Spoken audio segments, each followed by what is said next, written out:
She understands me more than you do, he whispered. I smiled and set an extra place at the table for tomorrow night. Because some dinners aren't for apologies, they are for the truth. By the time dessert arrived, they would both understand I hadn't invited them for a confession. I had invited them to sign. My name is Tessa Rowe.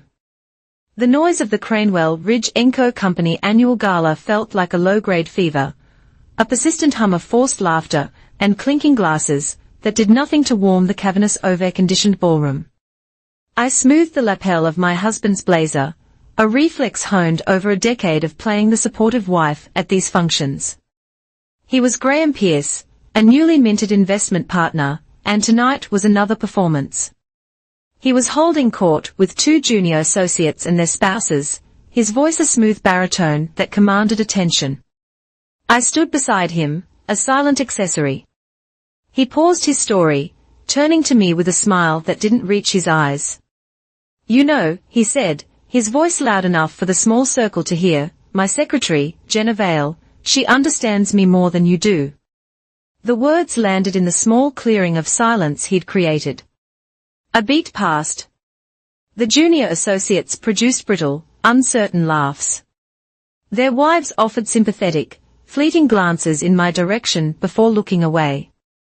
I kept my own smile perfectly in place, a mask I had perfected for moments just like this.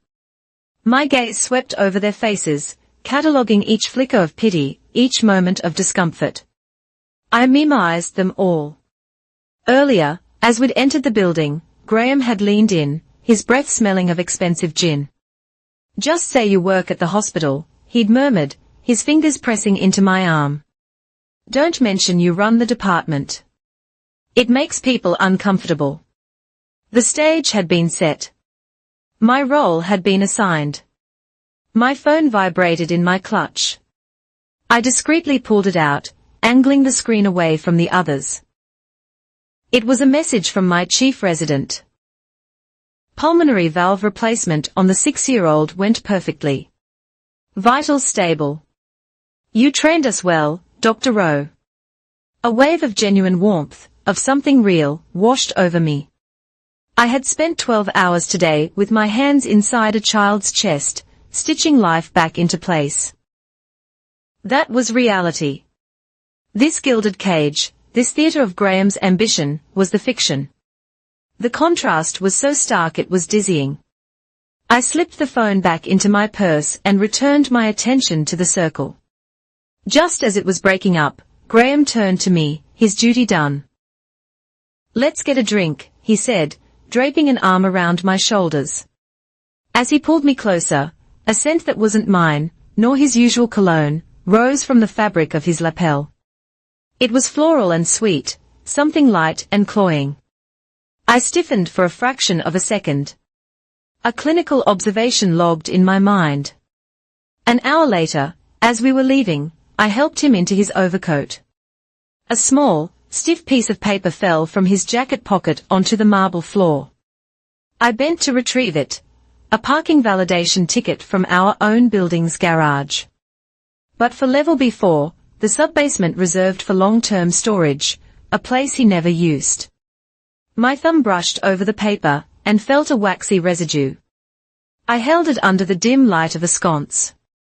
It was a faint, almost invisible smudge of shimmering pink lipstick, not the deep crimson I wore. The scent, the ticket, the public humiliation. The pieces clicked together with the cold, clean precision of a diagnosis. Another woman might have felt the sting of tears, the heat of rage. I felt a strange calm settle over me, like the quiet in an operating room before the first incision. The problem had presented itself.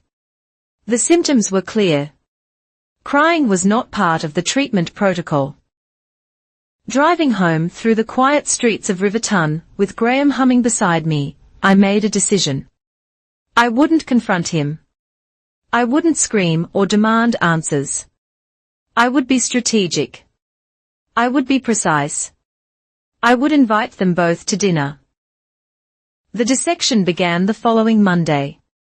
It started with observing a familiar pattern, Graham's pre-event coaching for the last 18 months. Ever since his promotion track became a certainty, he had developed this ritual. Before any corporate dinner, charity auction, or weekend at a partner's lake house, he would sit me down and run through the script. Remember, Tessa, David Cranewell's wife is on the hospital board, so you can talk about your work, but keep it high level. No grim details. Or when you speak to Michael, ask about his son's startup, but don't mention you read the financials were weak. Just be impressed. It was a systematic effort to sand down my edges, to curate my personality into something that fit his narrative. He wasn't my husband. He was my handler. This control was a symptom I had ignored for too long. Now I viewed it as a data point. The first thread I pulled was financial. Our joint accounts were an open book, and I had been managing our finances for years, a task Graham found tedious. I started with his corporate expense reports for the last year, which he carelessly left in a shared cloud folder. Dinners at places like Alder and Ash, client gifts, car services. I cross-referenced the dates and amounts with our bank statements. A pattern emerged. Every extravagant client entertainment charge, a $2,000 dinner here, a $1,500 consulting lunch there, was mirrored by a wire transfer for a nearly identical amount, executed the next business day. The recipient was always the same, Lakeview Holdings LLC. A quick search revealed it was a Delaware-based entity with no public-facing business, no website, no employees, a ghost, a shell. He wasn't expensing client dinners. He was funneling company money into a black hole. The second thread appeared on my car's dashboard. Driving home from a long shift, I connected my phone to Apple CarPlay. Graham had used the car earlier that day. A banner notification for a new text message appeared on the screen, addressed to him. The sender was Jenna Vale. The message read, "Don't be late. My boss is checking schedules." It was casual, possessive, and utterly damning. My boss, as if Graham belonged to her during business hours. My hands tightened on the wheel, but my movements were steady.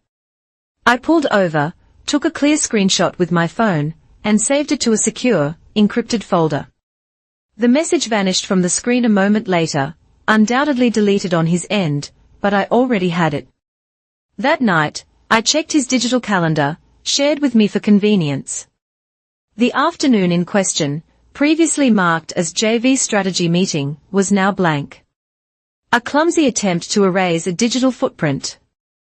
But Graham, for all his cunning in the boardroom, was an amateur at this. He didn't understand the cloud. I logged into our shared iCloud account, navigated to the calendar settings, and clicked Restore Archives. A version from 3 days prior materialized. The appointment reappeared in its bold, incriminating blue block. I took another screenshot. Evidence accumulated in sterile digital folders on my laptop. I found a receipt from his premium dining card, a program that sent detailed digital invoices.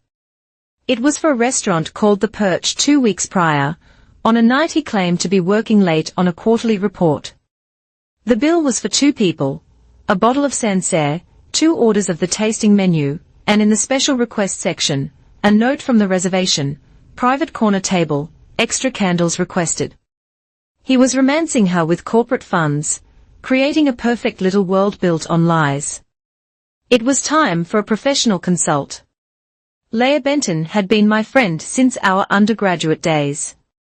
She'd gone to law school while I went to medical school, and her mind was as sharp as any scalpel I owned. We met at a quiet coffee shop far from our usual neighborhoods. I laid out the preliminary findings without emotion, as if presenting a patient's case file, the shell company, the text message, the altered calendar, the romantic dinner receipt. She listened, her gaze unwavering, and didn't offer a single word of sympathy. That's why I'd come to her. Good, she said when I finished. This is a strong baseline. But you do not confront him. Not a word. You don't let him know you're looking. He'll just get smarter about hiding it. Your job right now is not to be a wife. It's to be an archivist. Document everything, every receipt, every email, every lie. We build an airtight case before he even knows there's a trial. Following her advice, I hired a forensic accountant Leah recommended. His name was Arthur, a quiet man who spoke in numbers. Within 48 hours, he had an initial report. The transfers to Lakeview Holdings LLC were part of a classic structuring model. The amounts were always different, but stayed within a specific range: $9,900, $12,125, $500, $14,800. Always under the federal transaction reporting threshold designed to fly below the radar of financial institutions. It was more than cheating. It was calculated criminal fraud. The next front was his email. We had a shared family plan for our tech, and for years, his work emails had been backed up to a shared drive, a feature he'd set up himself for emergency access, and then forgotten about. I spent 2 nights after he fell asleep, my face illuminated by the cold blue light of the monitor. Running keyword searches, I found what I was looking for in a chain with another partner. Graham was discussing a new investment vehicle. He used the term SPV, a special purpose vehicle. He wrote, "The structure of the SPV will allow us to move the assets cleanly, and the nature of the LLC means it should slip past any internal audit without raising flags."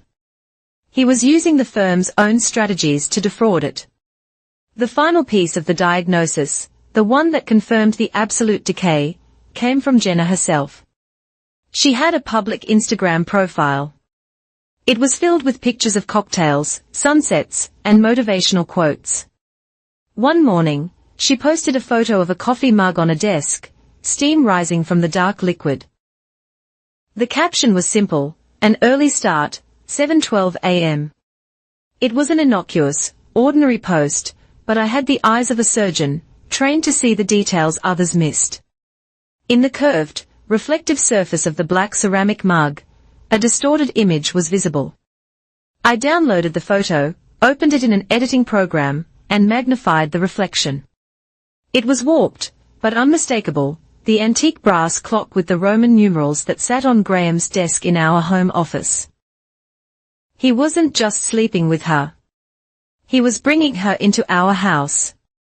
I opened a new document, a private journal I kept offline. My entry was clinical, patient. The marriage presenting symptoms: public contempt, sustained deception, financial malfeasance. Vital signs: delusions of power. Patient: GP complicity through silence. Patient: T. Diagnosis: clinical death. Estimated time of cessation: 18 months prior. All life support has failed.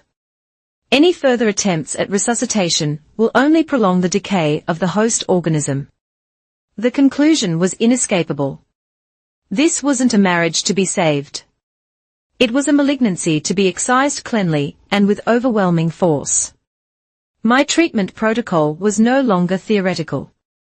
It was a precise surgical plan. 1 dinner, 3 witnesses, 5 key documents. The invitations would be sent tomorrow. The summons was issued not on legal stationery, but via a text message sent from my phone at precisely 9 a.m. on a Wednesday. The chosen venue was Alder and Ash, the very same restaurant where Graham had entertained Jenna with corporate funds and extra candles. I booked their smallest private room, the sommelier's table. It was intimate, but its most important feature was a floor-to-ceiling glass wall that offered a clear, soundproofed view of the bustling main dining room. A stage set for an audience that didn't yet know it was watching a play. The reservation was for 3 people, Friday at 7 p.m., though the table itself was a large, polished circle of dark oak that could comfortably seat 6, an intentional space for unforeseen guests. My message to Graham was meticulously crafted for its bland politeness. Graham, I've booked a table at Alder and Ash for us on Friday. I'd love for you to invite Jenna. I feel I should properly thank her for understanding you so much better than I do." His reply came 3 minutes later, predictable in its condescension. "Don't be dramatic, Tess." It was a stupid comment. I typed back immediately, maintaining the facade of conciliation. "It's not dramatic. It's just dinner." He sent a final fine. The hook was set. The intervening 48 hours were a masterclass in logistics, orchestrated with the precision of a complex surgical procedure. Leah was preparing the critical legal instrument, a litigation hold letter. It would be messaged to the chief legal officer of Cranewell Ridge and Company at exactly 8:15 p.m. on Friday, the estimated time for our main course to arrive. The letter would legally obligate the company to preserve all electronic and paper records related to Graham Pierce, Jenna Vale, and the Lakeview Holdings SBV. It was a digital freeze, preventing him from wiping the servers the moment he realized the trap had sprung. "The moment that letter is delivered," Leah had explained over the phone, her voice crisp, "the company's interests diverge from Graham's. They will move to protect the firm, not the man." Meanwhile, Arthur, the forensic accountant, finalized his report. He had distilled months of convoluted transactions into a single, devastatingly simple document. It was a flowchart, color-coded for clarity. Blue boxes showed the funds leaving Cranewell's accounts as expense reimbursements. Green arrows traced the money to the Lakeview Holdings shell company. Red arrows then followed the funds as they were converted into cryptocurrency and moved into an untraceable cold wallet. It was a visualization of a crime designed to be understood by a jury, or in this case, a very surprised compliance officer. My next move was to secure a witness. I needed someone from the inside. Someone whose testimony would be unimpeachable. My research led me to Noah Briggs. He was new to Cranewell, hired 6 months ago, as a junior compliance officer, with a reputation for being a stickler for the rules. He was an outsider, not yet indoctrinated into the firm's clubby culture, and I'd heard whispers through a friend in the financial sector that he was already frustrated by the company's lax oversight. He was the perfect audience. I called his office line, introducing myself as Graham Pierce's wife. "Mr. Briggs, I know this is an unusual request," I began, my tone professional and slightly urgent. "I'm a physician, and I've been reviewing some personal financial documents that have raised concerns.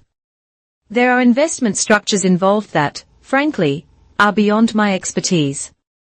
I was hoping I might buy you a coffee, or perhaps you'd let me treat you to dinner, to ask for your perspective on a hypothetical situation. Graham speaks very highly of your integrity." The flattery was a necessary lie.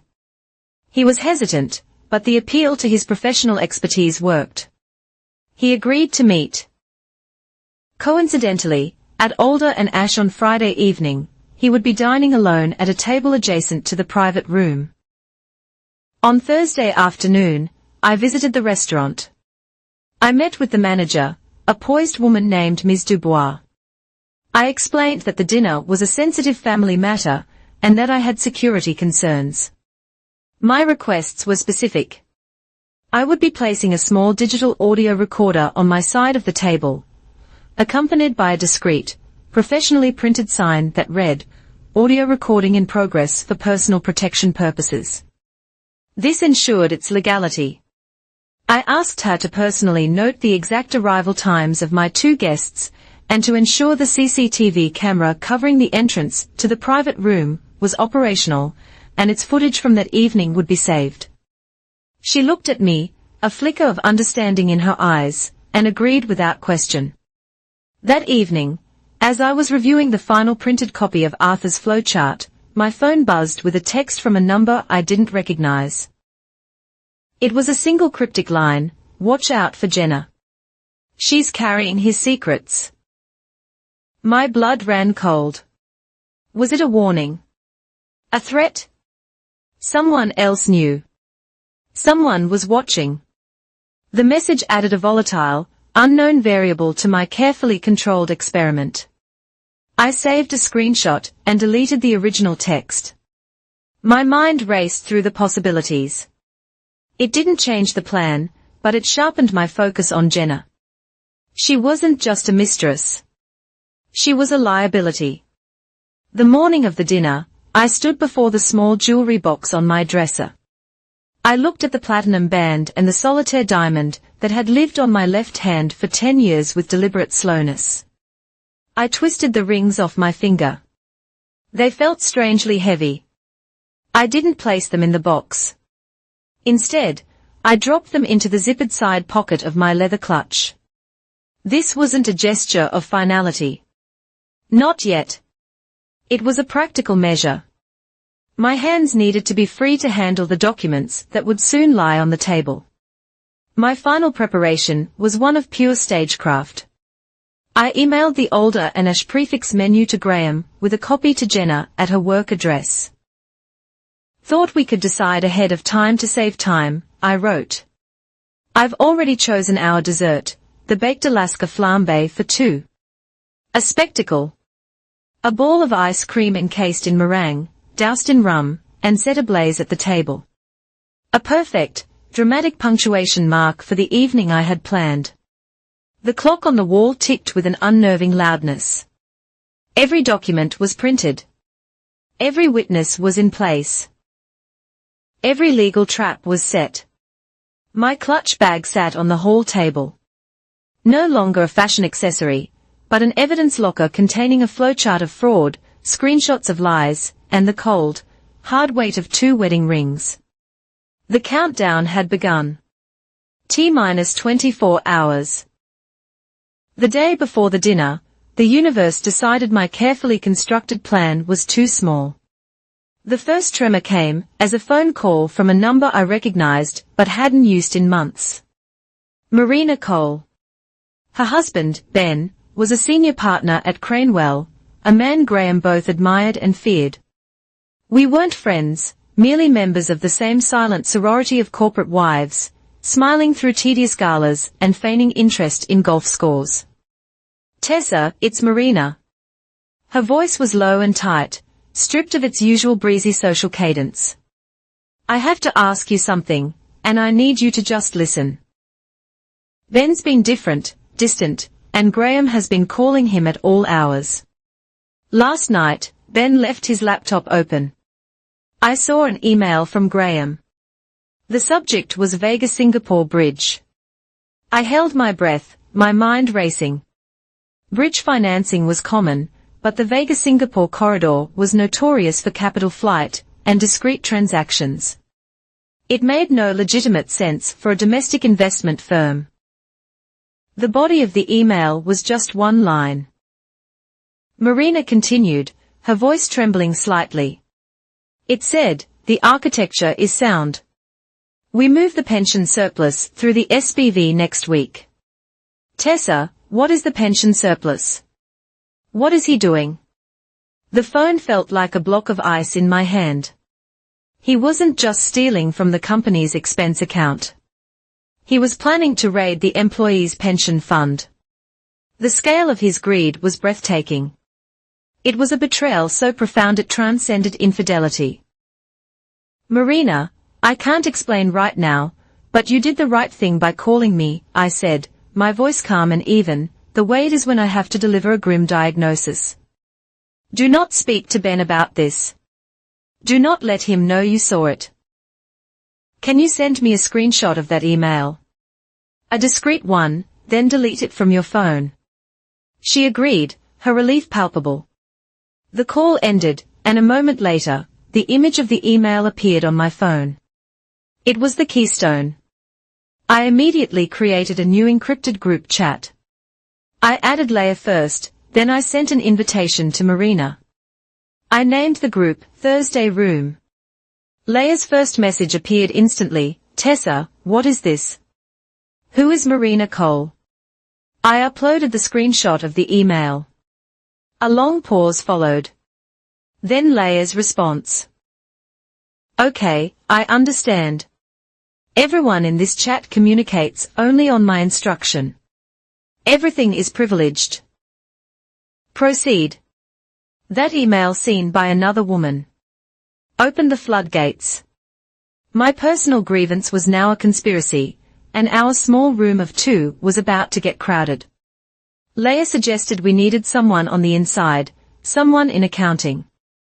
I thought of a young woman who had seemed terrified of Graham at the last holiday party, a junior accountant named Addie Flores. I found her on a professional networking site and sent a vague, carefully worded message requesting a confidential chat about Cranewell's expense reporting culture. Her reply was hesitant, but she agreed to a call. I added her to the Thursday room with a note of introduction. At first, she was silent. Then, seeing the screenshot of the Singapore Bridge email from a senior partner's wife, she seemed to realize this was not a minor infraction. Her first message was a single, explosive sentence: "He makes us file ghost expense reports." Leah immediately took control. "Addie, this is Leah Benton, legal counsel. Can you elaborate on what a ghost file is?" Addie explained. Graham and a few others would submit high-value expense reports with vague descriptions. The junior staff were instructed to process them, but the corresponding folders containing the actual receipts were always mysteriously empty. They were phantoms in the system, approved by senior management, creating a pool of untraceable cash that was then funneled out. She was terrified. I typed because my initials were on the processing forms. My phone buzzed again. It was Leah. This time, a direct call. "The pension fund angle changes everything. Tessa, this is felony territory. Mail and wire fraud. Possibly RICO, if we can prove a pattern of racketeering. But a criminal case is slow. A public relations disaster is fast. We need a journalist." She knew someone. Anita Greer, a respected independent financial reporter, who had a reputation for breaking stories. The big outlets were too afraid to touch her. She was a shark who smelled blood in the water from miles away. Leah made the introduction, and after a brief encrypted call where I outlined the situation without revealing names, Anita was added to the Thursday room. Anita didn't need much convincing. "Cranewell has been on my radar for months," she typed. "Rumors of them using fake margin accounts to inflate their assets under management. This fits the pattern. They are creating slush funds to cover the holes." The Thursday room became a storm of activity. A war room running on adrenaline and encrypted data. Piece by piece, the women I had assembled, strangers to one another just hours before, stitched the full picture together. Addie, emboldened, uploaded a scanned document. It was a log from the high-volume photocopy room showing a massive print job from Graham's user ID at 2 a.m. on a Tuesday, a night he had supposedly been at an emergency board meeting. Addie cross-referenced the meeting minutes. The meeting had ended at 10 p.m. He was creating a paper trail for something. He wrote something he didn't want on the servers, she wrote. Marina, digging through her own memory, added another chilling detail. 2 months ago, Graham took Ben out for a steak dinner. Ben came home drunk and told me Graham had suggested they both start transferring assets into their wives' names. He called it smart estate planning, a way to protect the family from market volatility. I thought it was strange then. Now I realize he was looking for mules. The forensic accountant, Arthur, whom Leah had looped into the chat, took all the new data and updated his flowchart. The crime was now terrifyingly clear. They were using the ghost expense system and fake margins to create a surplus. That surplus was being leveraged to raid the employee pension fund. The money would move through the Lakeview SPV, be converted to USDT, a stablecoin cryptocurrency, and then wired back into the real world through accounts belonging to distant relatives, Graham's aunt in Pine County. As it turned out, Anita then found a screenshot from a public Slack channel for financial tech workers. It showed Jenna Vale's profile picture next to a comment from 3 weeks ago. Just sent the detour slides over to G for the Lakeview deck. Time to make magic happen. She wasn't just his mistress. She was a key operational player. She was building the presentations that justified the fraud. The weight of it all pressed down on me. The infidelity was a simple, clean wound. This was a cancer with tendrils reaching into the lives of hundreds of employees, people who trusted their retirement savings to the firm. Leia's message cut through the noise. I have enough. Based on the pension fund email and the evidence of structuring, I can go before a judge ex parte tomorrow morning and get an emergency TRO, a temporary restraining order to freeze all of Graham's known assets, including the Lakeview accounts. He won't be able to move a dime. Just then, a new message popped into the chat. It was from Noah Briggs, the compliance officer I was meeting. I had taken a risk, and with Leia's guidance, sent him a single anonymous email with Arthur's flowchart attached. No text, just the image. He had replied with his personal encrypted chat handle. I added him to the room. His first and only message was a bombshell. It just got an executive directive to perform a system-wide data migration tonight. All server access logs prior to the last 90 days are scheduled to be wiped. It's a transparent attempt to destroy evidence before the quarterly audit. I cannot officially stop it, but I can confirm it is happening. This was it. The final piece. They knew an audit was coming. They were cleaning house. The tarot is your legal sword. Leia, but Tessa, Anita typed, the dinner is the stage. A lawsuit is a sealed document. A man being confronted in a glass room by his wife and his mistress, with a compliance officer at the next table, and a lawyer walking in with a court order. That's not just a story. That's a public execution. It will force the board to act immediately to save the firm from the fallout. You need this moment to be a spectacle. I took a deep, shuddering breath, looking around my quiet, empty living room. The life I had known, the man I had married, had evaporated. In his place stood a criminal. My pain, my humiliation, was no longer the central point. It was merely the catalyst. This had grown far beyond a story of a cheating husband. This was no longer a matter of the heart. It was a matter of justice. The hour before the performance was for setting the stage. I arrived at Alder and Ash at 6 o'clock, an hour before the summons was due. The main dining room was already filling up, a low murmur of conversation, and the gentle clink of silverware providing the overture. I was led to the sommelier's table, my glass-walled cage. My first act was to establish the geometry of the confrontation. I directed the staff to arrange the seating with absolute precision. My chair was positioned directly opposite the entrance, affording me a clear view of my guest's arrival. Graham's chair was placed directly across from mine, creating a perfect, unyielding line of sight between us. To his right, an empty chair for Jenna, placing her in a subordinate, adjacent position. 2 other chairs remained at the table, subtly spaced, silent placeholders for the guests who were yet to be announced. The empty seats were a question mark, an intentional void that would create immediate unease. Next came the props. From my clutch, I removed a thick, 9 by 12 manila envelope sealed with a strip of red security tape. It felt heavy, dense with betrayal.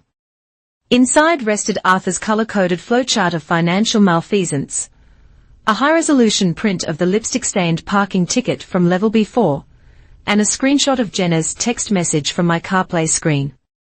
I placed it squarely in the center of the table, a neutral territory that would soon become a battlefield. At 6:15 p.m., I sent the first of my coordinated messages to Jenna's personal cell phone. Arriving at 7:05 sharp would be perfect. He wants you sitting next to him when I get there. See you soon. The message was a carefully constructed lie designed to make her feel like a co-conspirator, an ally walking into a private moment.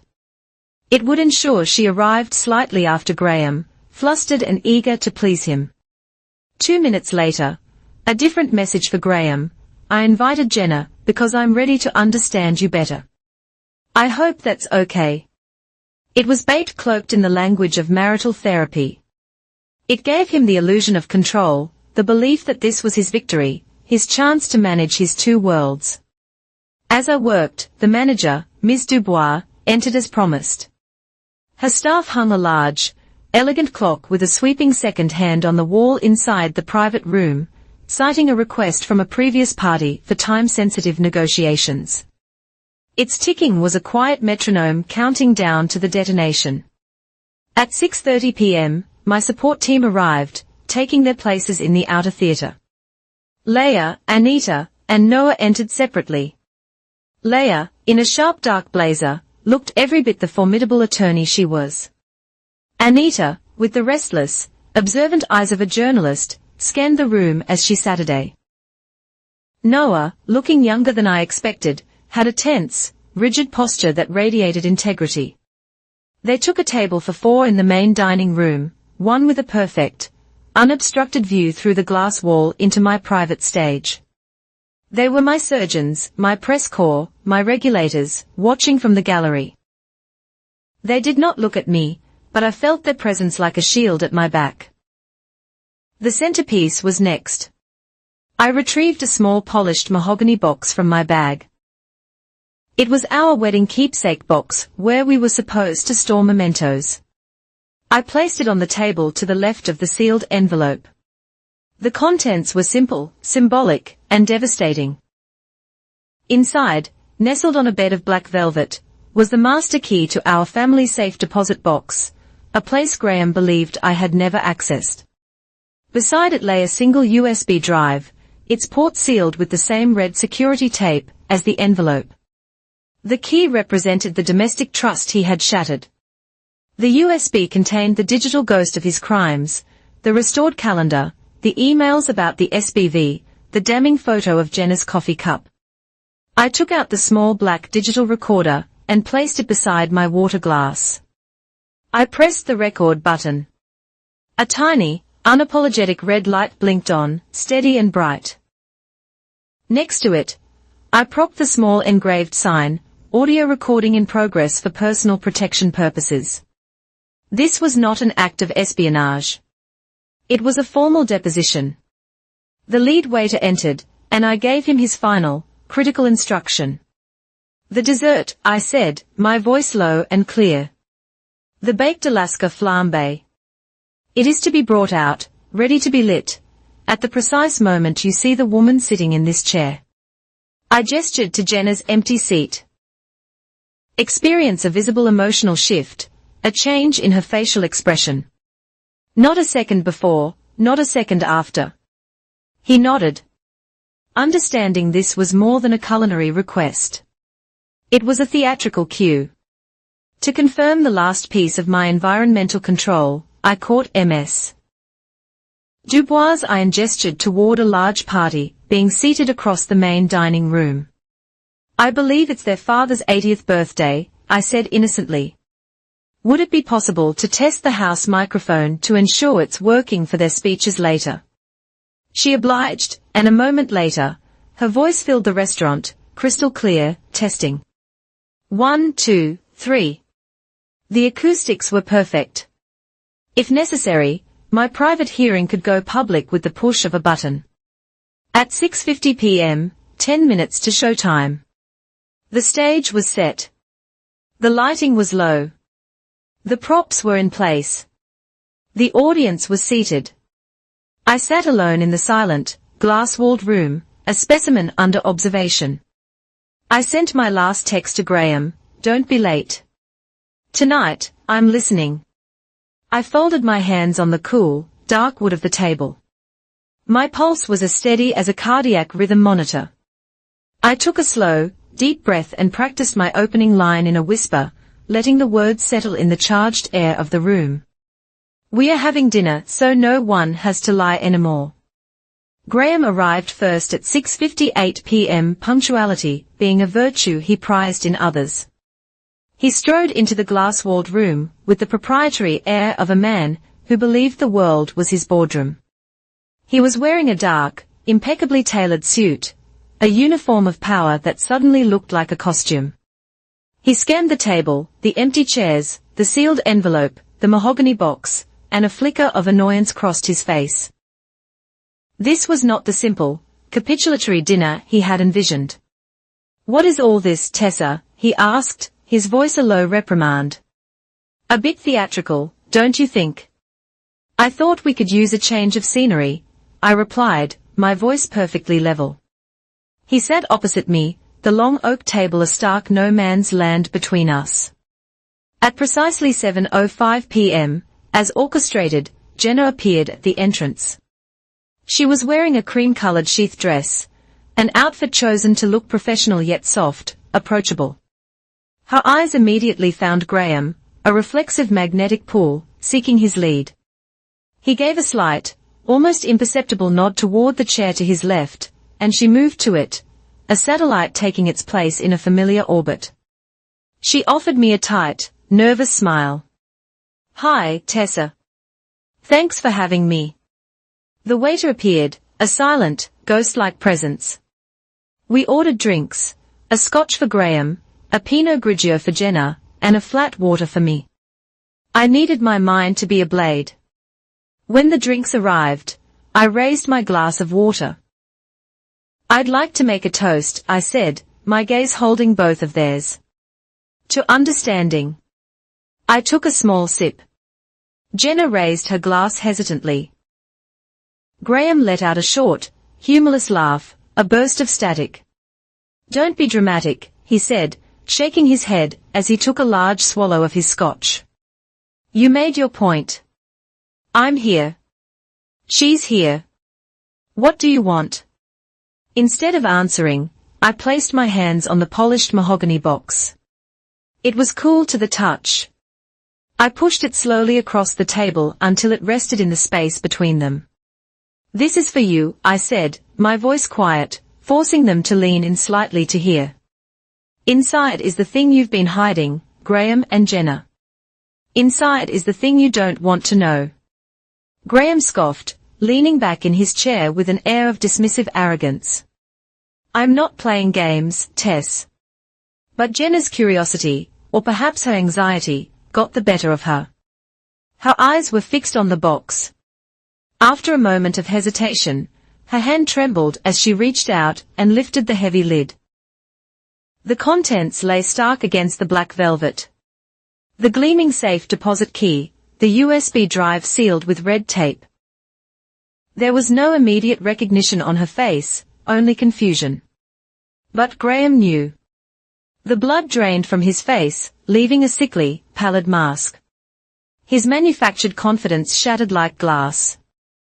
His voice was a choked, sharp whisper. "Where did you get that?"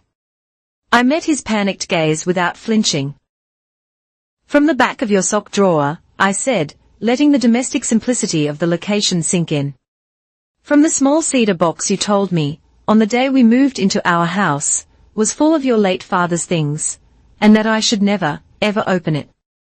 The violation was not just that I had found the key. It was that I had crossed a line he had drawn, entered a secret chamber within our shared life, and found it empty of sentiment and full of deceit. Before he could recover, I began the presentation.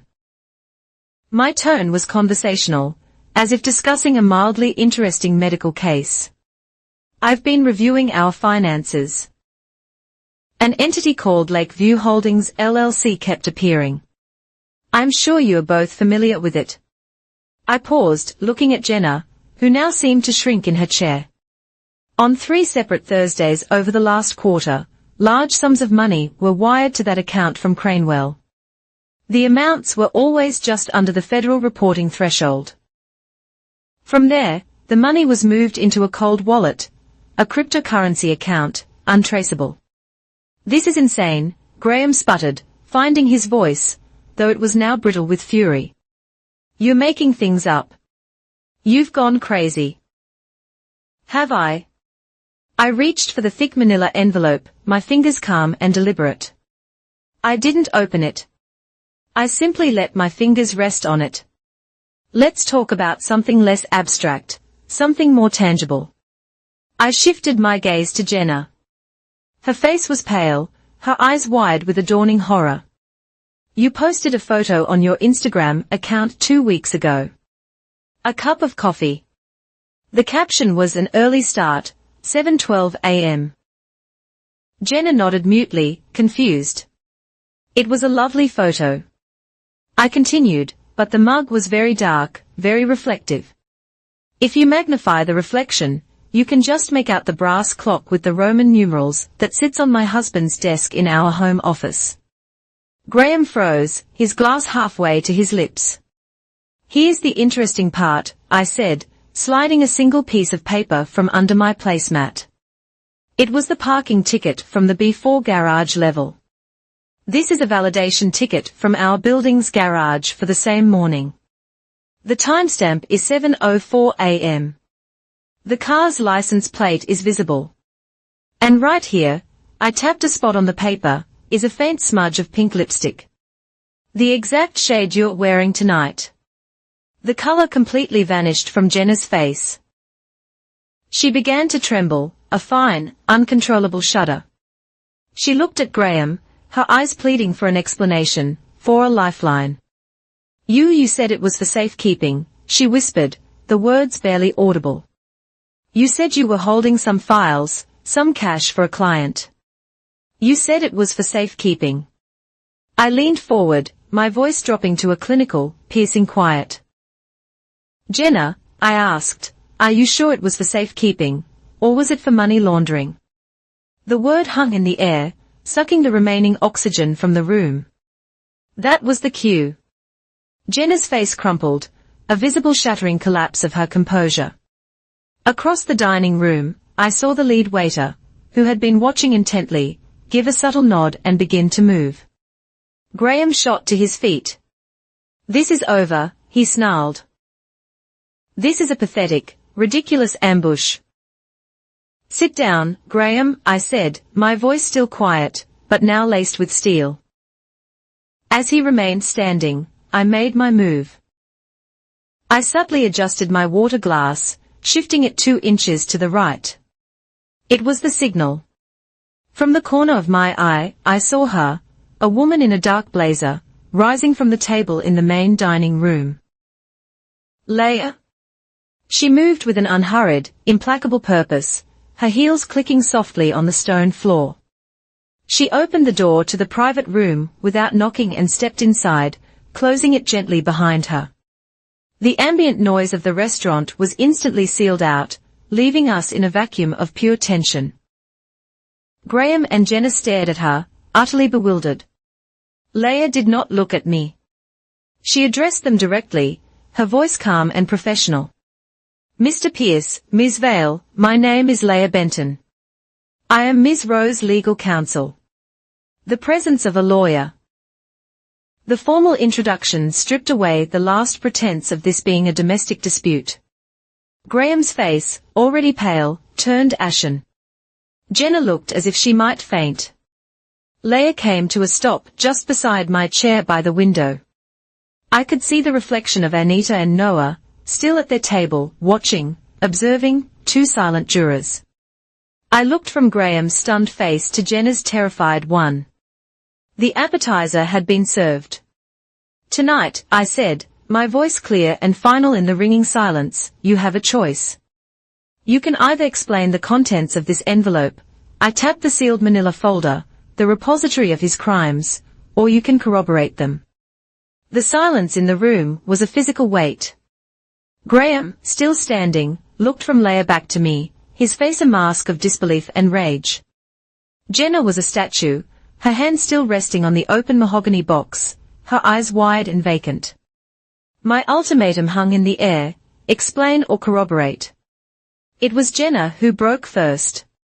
The shock in her eyes was replaced by a desperate, wild glimmer of self-preservation. She looked at Graham, then at me, and a single, shaky tear traced a path down her cheek. Her voice, when it came, was a reedy whisper, a last-ditch tactical maneuver. I'm pregnant. She delivered the line as if it were a shield, a conversation-ending, life-altering bombshell. Graham froze, his mouth falling slightly open. It was, I noted with clinical detachment, the only piece of information shared tonight that had genuinely surprised him. He was stunned. I was not. I didn't even blink.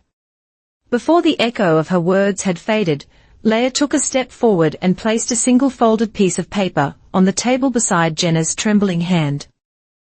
It was a lab report. We know, Leah said, her voice devoid of emotion. From the qPCR/HCG blood test you took at the Riverton Women's Clinic last Tuesday. Congratulations. Your pregnancy elevates this situation significantly. It is no longer a simple matter of financial misconduct. It is now a matter of labor rights, of a hostile work environment, and of the potential coercion of a pregnant employee by a senior partner. Cranewell Ridge's liability in this matter has just increased tenfold. Leah's words were a masterstroke. She had taken Jenna's most intimate personal shield and reforged it into a corporate weapon, one aimed directly at the firm. With Jenna now positioned as the primary victim, she wasn't Graham's mistress anymore. She was a protected class of employee. She now had a path to survival that did not involve Graham's protection. Jenna stared at the lab report, then at Leah, a dawning comprehension in her eyes.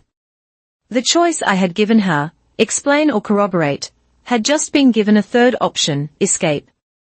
She picked up her phone from the table, her fingers swiping shakily across the screen. She found what she was looking for and pressed play. Graham's voice filled the silent room, tinny and sharp from the phone's speaker. Just wipe the logs, all of them. The direct message history, the calendar invites, everything on the shared drive. It can't be recovered if it's gone. Just do it, Jenna. We need to keep her from digging. The recording ended. Jenna looked up, her gaze fixed on Graham, a look of profound and final betrayal on her face. The sound of his own voice, so casually criminal, broke Graham's paralysis.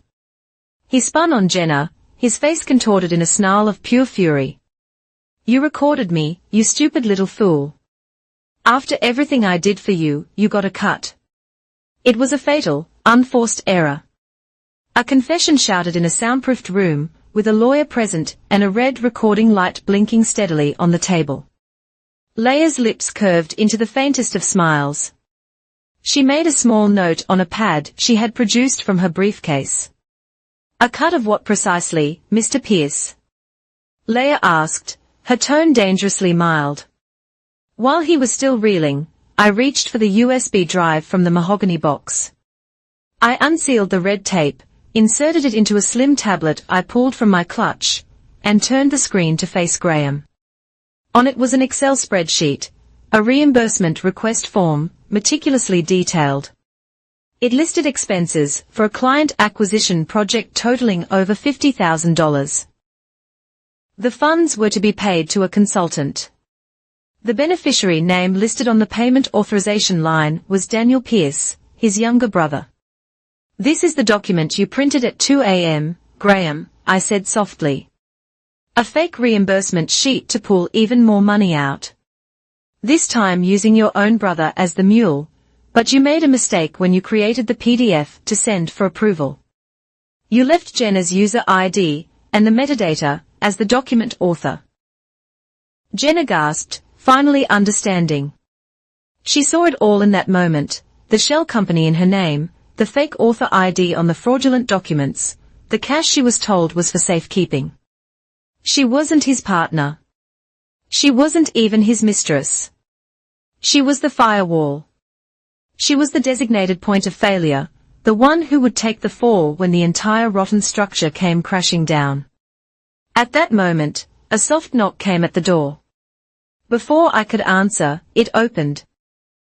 Noah Briggs, the young compliance officer, stepped inside. He held his phone in his hand and pointedly did not look at Jenna or Graham, addressing only Leia and me. His voice was formal, steady, an island of process in a sea of chaos. Ms. Benton, Dr. Rowe, he began, pursuant to our earlier discussion, I can confirm that our system logs show a remote access event from Graham Pierce's authenticated user profile at 11:47 p.m. last night. The access point originated from this home's IP address. The user accessed and attempted to delete server logs related to the Lakeview Holdings SPV. The deletions failed due to an administrative lock I placed on the files an hour earlier. Another wall had just slammed into place behind Graham. The door opened again. This time, it was Anita Greer, the journalist. She walked in with the unruffled confidence of someone who owned every room she entered. She gave a brief, professional nod to Leia and Noah. Graham, she said, her voice casual as if they were old friends. My story on Cranewell's creative accounting and pension fund exposure is scheduled to go live tomorrow morning, but I always prefer to get a direct quote from the principal subjects. A signed, on-the-record statement tonight could significantly reshape the narrative. The room was crowded now, filled with the architects of his demise, his lawyer, his regulator, his press. He was surrounded, his escape routes methodically sealed off one by one. I turned my back on Graham, ignoring him completely. My focus was solely on Jenna, who sat paralyzed between the ruins of her life and the terrifying prospect of a new one. I leaned toward her, my voice low and clear, meant only for her. The choice is yours, Jenna, I said. Right now, you are a piece of evidence in my divorce and a defendant in a federal fraud case, but you have the power to change that. So, you need to decide. Do you want to be evidence, or do you want to be a witness? The tears were streaming down her face now, silent and hot. She looked at Graham, at the man who had used her, who had been willing to sacrifice her, and her expression hardened. The fear was replaced by a cold, hard resolve. She had made her decision. A witness, she whispered. Then, with a newfound steadiness, she picked up her phone. Her thumb moved with purpose, opening files, selecting folders. She looked at me, her eyes locking with mine. What's your number? She asked. I told her. A moment later, my phone chimed. And then again and again. She was airdropping everything. The complete unedited chat logs, the rental agreement for the apartment he kept for their meetings, photos of cash and envelopes he'd given her, the detour slide decks for the Lakeview project. It was a digital avalanche of evidence. His entire world was being transferred from his accomplice's phone to his wife's. He finally spoke, his voice pathetic. It was the pressure, he stammered, looking at no one in particular. The pressure from the fund, the quarterly targets. I had no choice. I looked at him then, truly looked at him, and felt nothing but a profound, chilling emptiness. The man I had married was gone. This creature, this weak, sniveling fraud, was all that was left. I gave a small, thin smile. No one made you do it, Graham, I said, my voice cutting through his excuses. And no one forced you to put your own signature on every single withdrawal. Graham's pathetic excuse about pressure dissipated into the heavy silence of the room, an insignificant puff of smoke. The main course was about to be served. Leia took one deliberate step toward the table and placed her hands on the thick manila envelope, the one I had placed there an hour ago. The red security tape came away with a soft tearing sound, a final, irreversible unsealing. This is not a negotiation, Mr. Pierce, she said, her voice clear and resonant in the soundproofed room. She slid out 2 documents. This first document is a litigation hold letter, which was delivered to your firm's chief legal officer 3 minutes ago. It legally obligates Cranewell Ridge to preserve every email, document, and electronic file connected to you, Ms. Vale, and the Lakeview Holdings entity. Your company is now legally bound to assist in our investigation of you. She then pushed the second document across the table toward him. This is a courtesy copy of the emergency temporary restraining order I filed this morning in state court. A judge has already signed it. As of 9:14 a.m. today, all your known personal and corporate assets, including bank accounts, brokerage accounts, and the known accounts associated with Lakeview Holdings, have been frozen. You cannot move a single dollar. As if on cue, Noah Briggs stepped forward. He held out an official-looking letter toward Graham. Mr. Pierce, this is a formal notice of compliance action from Cranewell Ridge. Effective immediately. You are on administrative leave. Your access to all company systems has been revoked, and you are required to surrender all company-issued devices, your laptop, your phone, your key card, to me at the conclusion of this dinner. The one-two punch of legal and corporate action left Graham staggering, though he hadn't moved an inch. His world was being dismantled procedurally in front of him. Anita, the journalist, chimed in, her tone deceptively light. She held up her phone, displaying the lipstick-stained parking ticket photo. Just for the record, Graham, she said, the timestamp on this before garage ticket is 7:04 a.m. I took the liberty of subpoenaing your corporate credit card records this afternoon. You expensed a breakfast meeting at the Gilded Spoon, 3 blocks from your office, at 8:30 a.m. the same morning. The restaurant is a 10-minute walk from the garage. Your alibi that you were in a pre-market meeting at the office since dawn is verifiably false. Every word was a brick, building the walls of his prison higher and higher. Leah then turned to Jenna, her voice softening almost imperceptibly. Ms. Vale, I have a sworn affidavit here. It states that you were acting under direct instruction from a superior, Mr. Graham Pierce, when you attempted to delete company records. It also attests that the voice on the recording you provided is his. Leah placed the document and a pen in front of Jenna. Jenna's hand was shaking, but she picked up the pen. With her other hand, she pushed her phone across the table. The screen lit up with a video file, ready to play. She looked at Graham, her eyes filled, not with tears, but with a cold, hard clarity. Then she began to sign her name. Each letter a deliberate act of severance. Ms. Dubois, if you would, Leah said, her voice carrying to the door. The restaurant manager stepped inside, her face a mask of professional neutrality, as requested. She took out her phone, held it up, and took 2 clear, bright photos of Jenna signing the affidavit. With the clock on the wall, and the faces at the table clearly visible in the frame, a perfect time-stamped record of her turning state's witness. Ms. Dubois nodded once and retreated, closing the door behind her. The chain of custody was clean. My turn. I picked up my tablet, the screen glowing. I had Arthur's final flowchart displayed, the one that had been updated by the Thursday room. You denied the money trail, Graham, I said, my voice calm. But data doesn't lie. I turned the screen to face him.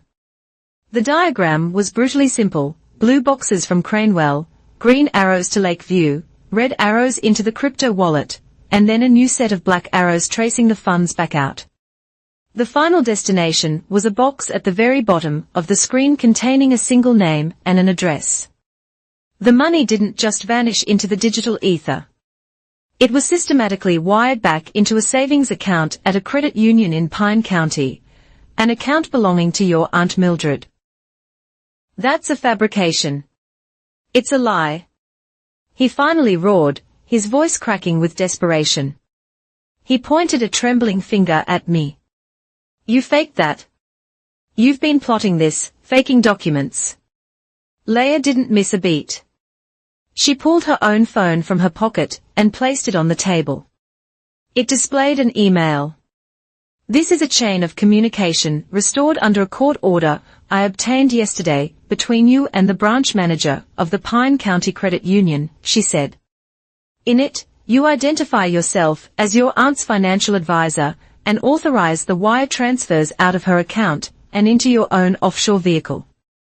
The data from the telecom provider confirms the email was sent from your IP address. His denial was not just refuted, it was vaporized. Anita then picked up her phone. "Just one more call to make," she said brightly. She dialed a number and put it on speaker.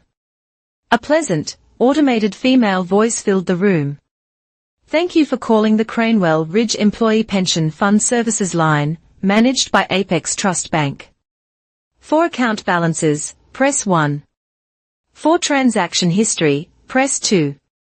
Please be advised, all accounts associated with the Cranewell Ridge Primary Fund have been placed under a security hold due to a detected pattern of anomalous withdrawal requests. A red flag alert was issued at 4:30 p.m. Eastern Time. All transactions are currently suspended pending a regulatory review." Anita ended the call. The robotic, impersonal voice of the bank was somehow more damning than any human accusation. The sound had been just loud enough to bleed through the glass. In the main dining room, a few heads turned. A couple at a nearby table stared openly. Their curiosity piqued by the tense, crowded scene in the glass room. The pressure of a public audience began to seep through the walls. Jenna, seeing his last vestiges of power crumble, gave a final, decisive push. She tapped the screen of her phone, which she had passed to Leia. The video began to play. The footage was grainy, clearly filmed from inside a car. It showed the concrete expanse of the B4 parking garage. Graham was visible, standing by the trunk of his car. Another car pulled up, and a man Graham clearly knew, one of the junior partners from the gala, got out and handed him a thick manila envelope. Graham opened it, quickly fanned through the stacks of cash inside, nodded, and then shoved the envelope into his briefcase before getting into his car. It was a clean, irrefutable handoff of illicit funds. As the video played, my own phone, sitting on the table, lit up with a new message. It was a private text from Noah. "Sex State Commissioner is on standby. They've just received the official referral from my office. They have the TRO and the affidavit. They are waiting for your signal. The authorities were no longer on standby. They were at the gate." The video ended. Graham stared at the blank screen, his breathing ragged. He looked utterly and completely defeated. All his exits were blocked. All his lies were exposed. All his allies were gone. I looked at him, the man who had dismissed me, belittled me, and so casually betrayed me. I thought of his first cruel pronouncement at the gala, the one that had started it all. "You said she understands you best, Graham," I said, my voice cutting through the final, suffocating silence. "So I have to ask, does she understand the federal sentencing guidelines?" Just as my final words landed, the door to the private room swung open.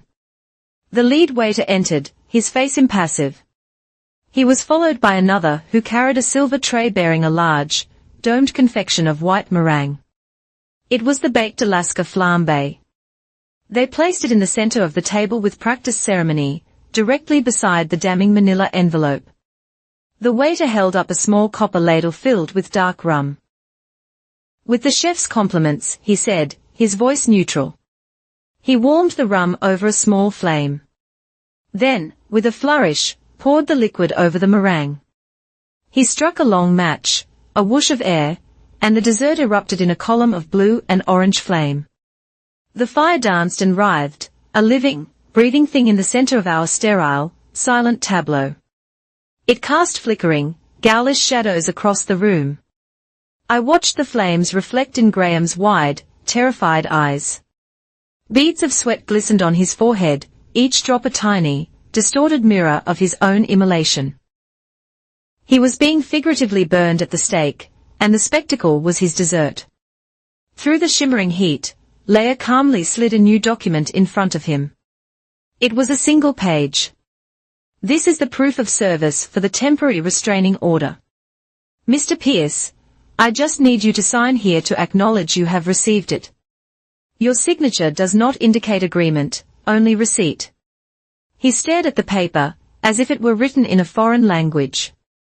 His hand, when he reached for the pen Leia offered, was shaking so badly he could barely grasp it. He scrawled something illegible in the designated space. At the same moment, both Noah and Anita looked down at their phones, their thumbs moving with quiet efficiency. Noah typed for a moment, then looked up, his gaze meeting mine through the glass. He gave a single, almost imperceptible nod. He had just sent the email. A message was at that moment propagating through the Cranewell Ridge corporate servers, landing in the inboxes of every partner, associate, and assistant. Subject: Notice of Internal Investigation. Body: Please be advised that Cranewell Ridge has initiated a Level 1 internal investigation into the conduct of partner GP. All matters related to his accounts are to be referred to the Compliance Department effective immediately. His corporate identity was being surgically excised. Anita, for her part, held up her phone screen for a fraction of a second, angled so that only Leia and I could see it. It was the web interface for her news site. A draft of an article was on the screen. The headline stark and brutal: Dinner at Alder and Ash. How a secret SBV and a pension fund scandal toppled a Cranewell partner. Below the headline, the publish button was visible, but next to it, she had selected a time, 8 a.m. tomorrow. Her finger hovered over the schedule button. The public guillotine was in place, waiting only for the rope to be cut. Jenna, who had been watching all of this unfold with a look of numb disbelief, seemed to be galvanized by the fire. The flame seemed to burn away her remaining fear, leaving behind a core of pure, unadulterated anger. She reached for a cocktail napkin, took the pen from Leia's hand, and wrote down a sequence of numbers, 24816. She pushed the napkin toward Leia. That's the combination, she said, her voice shaking but clear. To the mini-safe in the apartment he rented for us. It's where he keeps the hard copies, the real ledgers. He said digital copies could be faked, but paper was real. The irony was lost on her, but not on me. Graham saw the napkin. It seemed to be the final, most intimate betrayal. He snatched his phone from the table, his thumb jabbing at the screen. A desperate attempt to call for help, to summon an ally, to find an escape. He stared at the screen in disbelief. In the top corner, where the signal bar should have been, were the words "No service." He looked around the room, a cornered animal, realizing the walls of the trap were electronic, as well as physical. Ms. Dubois, as instructed, had activated a signal jammer in the room an hour ago, citing security protocols for a high-profile guest. Leia chose this moment of ultimate isolation to deliver the personal blow. From her briefcase, she produced one last folder, a slim, unassuming file. She opened it and placed it in front of me. It was a divorce settlement term sheet. The terms are straightforward, Graham, I said, my voice soft. I retain the house, my own assets, my pension. You assume all marital debt, and all legal liabilities stemming from your professional conduct. It's a clean separation.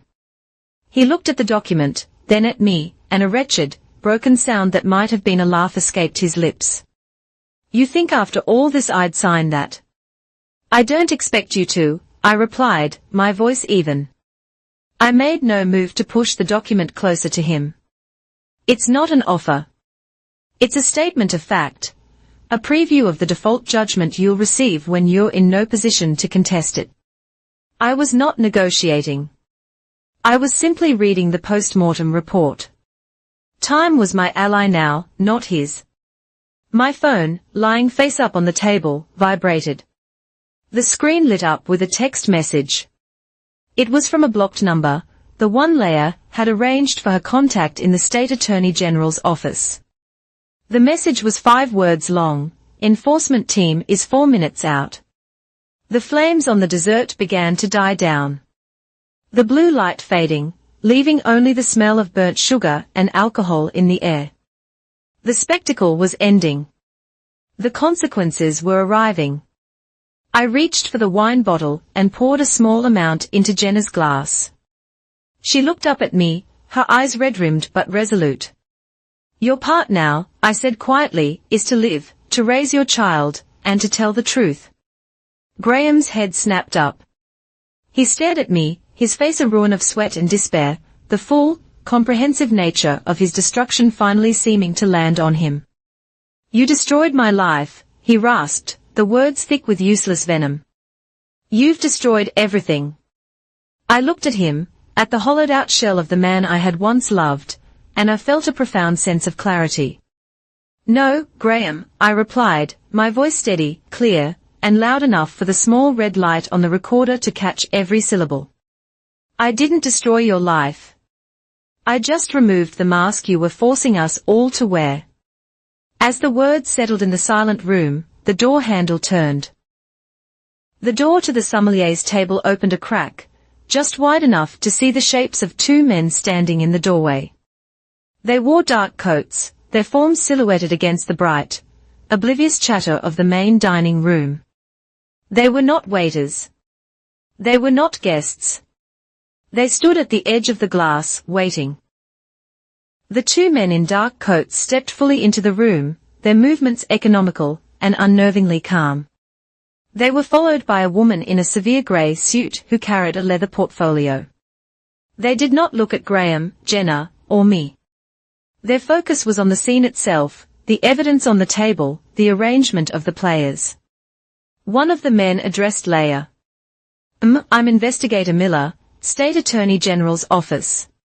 This is Investigator Costa, and this is Ms. Albright from the Securities and Exchange Commission." He held up his credentials, the gold shield gleaming under the restaurant's soft lighting. "We are here to follow up on a referral regarding potential securities fraud, wire fraud, and embezzlement." Noah Briggs stepped forward, creating a formal bridge between the corporate and criminal investigations. "Investigators, I am Noah Briggs, Cranewell Ridge Compliance." As of 8:15 p.m., the firm placed Mr. Pierce on administrative leave and initiated a full internal hold on his accounts and data. "We will cooperate fully." Investigator Miller nodded once, a gesture of acknowledgement. He turned to Ms. Dubois, the manager, who still stood by the door. Can you confirm the identities of the persons present at this table and their time of arrival?" Ms. Dubois. Her voice a steady, professional murmur. "Dr. Tessa Rowe arrived at 6 p.m., Mr. Graham Pierce, at 6:58 p.m. ms. Jenna Vale at 7:05 p.m. They have been in this room since." "Thank you," Miller said. He then looked at Jenna, his expression unreadable. "Ms. Vale, we have a signed affidavit from you. We will also need the device containing the original source recordings and files mentioned in that affidavit." Jenna, without a word, pushed her phone to the center of the table. Investigator Costa, wearing nitrile gloves, picked it up and placed it in a sealed padded evidence bag. Leah then slid the USB drive and the original signed affidavit across the table. Costa bagged those as well, labeling each one with a pen. The transfer was sterile, procedural, a world away from the raw emotion that had filled the room just moments before. This final, tangible surrender of his secrets seemed to break something in Graham. He made a sudden, desperate move, lunging not for the door, but for the mahogany keepsake box on the table. It was a nonsensical, purely instinctual act, a last-ditch effort to reclaim the symbol of his domestic treachery. He never reached it. My hand shot out, not to block him, but to simply rest on the lid of the box. My fingers lay flat against the polished wood. It was not an act of force, but of finality, a quiet, unmovable claim. Our eyes met across the table, and in that moment, he knew he had lost control of everything, down to the last splinter of his life. He recoiled as if burned. Investigator Miller's voice cut through the tension. Sharp and authoritative. "Mr. Pierce, the court order freezing your assets was issued partly on the basis of significant flight risk and the potential for the spoliation of evidence. He gestured with his chin. Place your phone on the table now. Graham numbly complied, his last connection to the outside world severed. As he did, he glanced toward the glass wall. Anita Greer, still seated in the main dining room, raised her professional DSLR camera. She did not aim it like she was taking a photo, she simply held it up, the large, dark lens facing him. In its convex surface, Graham could see a distorted fisheye reflection of himself, a man in a ridiculously expensive suit, trapped in a glass box, surrounded by the agents of his own ruin. He was seeing himself as the world would see him tomorrow. A caricature, a criminal. I picked up my tablet for the last time. I swiped to the final page of Arthur's presentation, the one I had saved for the very end. It was another flowchart, but this one was simpler. It showed the final destination of the laundered money, the end point of his entire criminal enterprise. It showed the wire transfers from his Aunt Mildred's account not to an offshore vehicle, but to a trust. The beneficiary of that trust was his own mother. I turned the screen to face him. You didn't just use your mistress, Graham. You didn't just use your brother. You funneled the money you stole from your employees' retirement funds into a trust for your mother. You made her a beneficiary of your crime. You implicated her in every theft.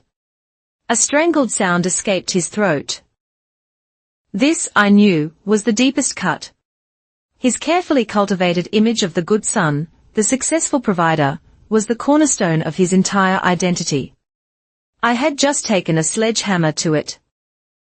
Jenna, who had been silent, turned to him. The fear and anger were gone, replaced by a profound, desolate understanding.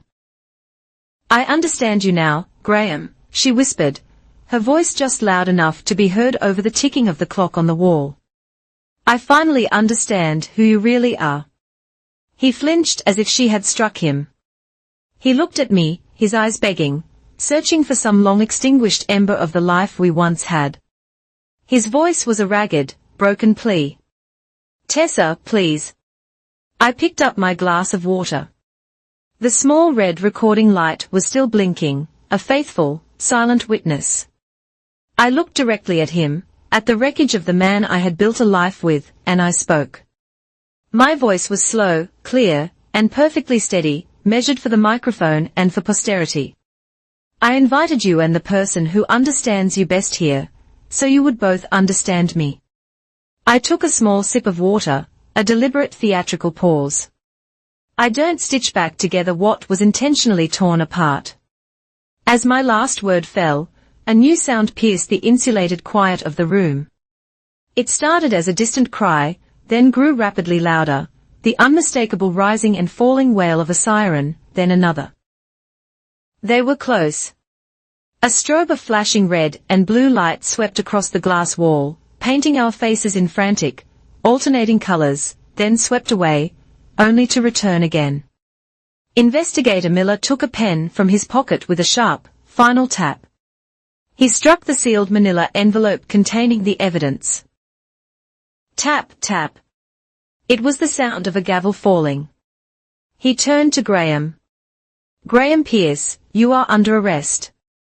The frame freezes on Graham's face, illuminated in the chaotic red and blue light. His expression one of complete and utter annihilation. In the foreground, out of focus, a single metallic glint as the first steel cuff is brought forward. Thank you so much for listening to the story. It means the world to me. Let me know in the comments where you're listening from. I love seeing how far these stories travel and sharing in your thoughts. If you enjoyed this, please consider subscribing to the channel and giving this video a like. And to help this story be heard by even more people, please support it by hitting that like button. It really makes a difference.